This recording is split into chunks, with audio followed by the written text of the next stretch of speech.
Hello students, आज हम पढ़ने जा रहे हैं एक ऐसी महिला की कहानी जिसने इतिहास रच दिया।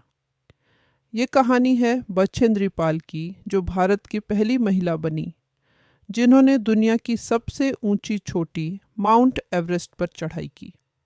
तो चलिए शुरू करते हैं उनकी रोमांचक और प्रेरणादायक यात्रा। बछेंद्री जी की टीम 7 मार्च को दिल्ली से काठमांडू रवाना हुई। एक और टीम पहले ही निकल चुकी थी, जो रास्ते की बर्फ, जिसे हिमपात कहते हैं, को साफ कर रही थी। हिमपात का इंग्लिश अर्थ होता है स्नोफॉल। जब बछेंद्री पाल नमचे बाजार नाम की जगह पहुंची, जो शेरपाओं की सबसे बड़ी बस्ती मानी जाती है, तो वहीं से उन्होंने पहली बार एवरेस्ट को देखा। नेपाली लोग इसे सागरमाथा कहते हैं। ऊंचाई पर इतनी तेज हवा चल रही थी। ये दृश्य डराने वाला भी था, लेकिन एवरेस्ट की तरफ एक अनोखा आकर्षण मतलब अट्रैक्शन उन्हें महसूस हो रहा था। लेकिन एवरेस्ट की राह आसान नहीं थी।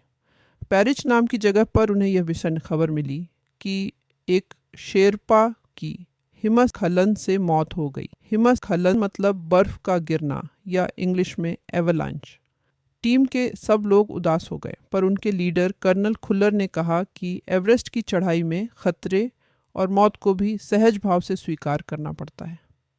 फिर उनके उपनेता प्रेमचंद ने बताया कि खुम्बू हिमपात जैसे खतरनाक हिस्से तक रास्ता तैयार कर दिया गया है। पुल, रस्सियाँ, झंडियाँ सब लगा दिए गए हैं। लेकिन साथ ही ये भी बताया गया कि ग्लेशियर यानी बर्फ की नदी लगातार खिसकती रहती है, जिससे रास्ता फिर से बंद हो सकता है। बेस कैंप पहुंचने से पहले उन्हें यह भी पता चला कि एक रसोई सहायक की अत्यधिक ठंड के कारण मृत्यु हो गई थी। लेकिन बछेंद्री हार मानने वालों में से नहीं थी। बेस कैंप पहुंचकर जब उन्होंने एवरेस्ट और उसके आसपास की ऊंचाइयों को देखा, तो वे भौंचक्की रह गईं। इतनी सुंदर, लेकिन उतनी ही खतरनाक भी। भौंचक्की का इंग्लिश अर्थ होता है एस्टॉनिश्ड और स्टन्ड। हिमवेदर अचानक गिरती बर्फ की चट्टानें सब कुछ डरावना था। हिमविदर मतलब गहरी दरारें, या इंग्लिश में डीप क्रैक इन आइस।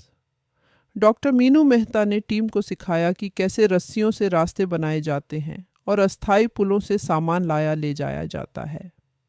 एक दिन रात को अचानक बर्फ का एक बड़ा हिस्सा टूटकर उनके तंबू पर गिर पड़ा। बछेंद्री दब गईं, सांस लेना मुश्किल हो गया। लेकिन उनके साथी लोपसांग ने उन्हें समय पर बाहर निकाला और उनकी जान बच गई। अगले दिन जब कर्नल खुल्लर ने पूछा, क्या तुम डर गई थी? बछेंद्री ने हाँ कहा। तो कर्नल ने फिर पूछा कि क्या तो वापस जाओगी? इस पर बछेंद्री ने जवाब दिया, नहीं।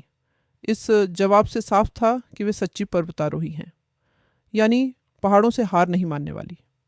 पर्वतारोही मतलब माउंटेनियर। बेस कैंप में रहते हुए उन्होंने अपने साथियों की मदद भी की। उन्हें चाय जूस देने के लिए खुद बर्फीले तूफान में बाहर गईं। जब उनके साथी ने पूछा, तुमने इतनी बड़ी जोखिम क्यों ली? जोखिम का मतलब होता है रिस्क। तो बछेंद्री का जवाब था, मैं भी इस दल की सदस्य हूँ। अगर मैं ठीक हूँ तो मदद क्यों ना करूँ? 23 मई की सुबह बछेंद्री अंगदोर्जी के साथ शिखर की ओर चढ़ाई पर निकली। रास्ता बेहद कठिन था। बर्फ शीशे जैसी सख्त और फिसलन भरी थी। उन्होंने फावड़े से बर्फ काटी और सोच समझकर हर कदम बढ़ाया। करीब 2 घंटे में वे शिखर कैंप पहुंचे। अंगदोर्जी ने पूछा, क्या थक गई हो? बछेंद्री ने कहा, नहीं। ये सुनकर वे बहुत खुश हुए। फिर लाटू नामक साथी भी साथ आ गया और तीनों मिलकर आगे चढ़ने लगे। ऊपर हवा तेज हो गई थी। बर्फ उड़ रही थी और कुछ दिखाई नहीं दे रहा था। लेकिन उन्होंने हार नहीं मानी और फिर 23 मई 1984 को दोपहर 1:07 पर बछेंद्री पाल एवरेस्ट की चोटी पर पहुंची। वे घुटनों के बल बैठी सागर माथा को नमन किया। माँ दुर्गा की तस्वीर और हनुमान चालीसा को बर्फ में दबाया।